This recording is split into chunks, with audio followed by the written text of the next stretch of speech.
Captain's Vlog, stardate February 15th, 2014. Yesterday, as we all know, was Valendoom's Day.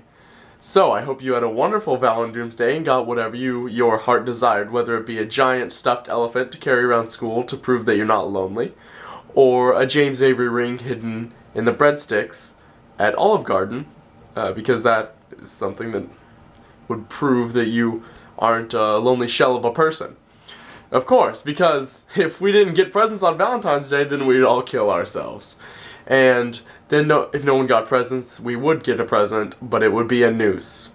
And no one wants that. So we had to create this commercial holiday. Anyway, my obvious disdain for the holiday aside, I would say that the people who are oppressively anti-Valentine's Day in the sense that they have to tell everyone, and when you are, for example, buying a present for someone, they are like, oh, really, you're going to participate in Valentine's Day? You know, it's just a corporate scheme. I would say those people are just as bad as all the pro-Valentine's sentiment, because they are not actually producing anything. If you don't want to participate in Valentine's Day, it's completely optional.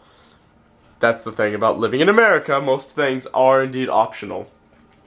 And if, for example, you and your partner don't wish to participate, then you can both make it a decision not to. It's not something that's being forced upon anyone.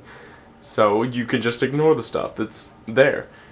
Oh, anyway, that being said, I had to give a presentation on the Tunguska event, and surprisingly, no one knows what that is for whatever reason. The Tunguska event was an asteroid or a comet, it's debatable, that impacted the Siberian area of Russia in 1908.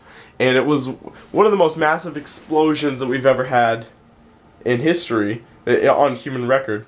Over 185 times the explosive power of the Hiroshima bomb, to put that into perspective.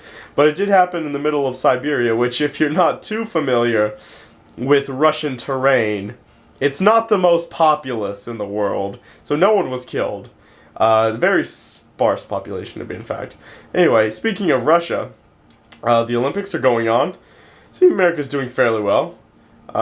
It's all hearsay and whatever. I'm not a big Olympic fan, but I do think that it is important to be aware of the gay rights thing that's going on in Russia.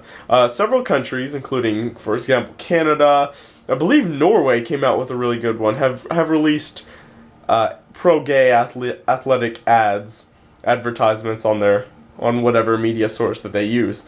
And they're very positive, and I'm very proud of them. So I commend them for doing that brave work. Anyway, there's not much else going on. I will release a new "and here's why" video shortly, so that everyone can watch and be educated while simultaneously being entertained. I'm curious on who the guest stars will be. I honestly don't know. Depends on the topic, of course. So, I think that's all I want to talk about. Are you ready? Are you sure? I won't take up any more of your time, even though it would be better than you just sitting there. Anyway, thanks for watching!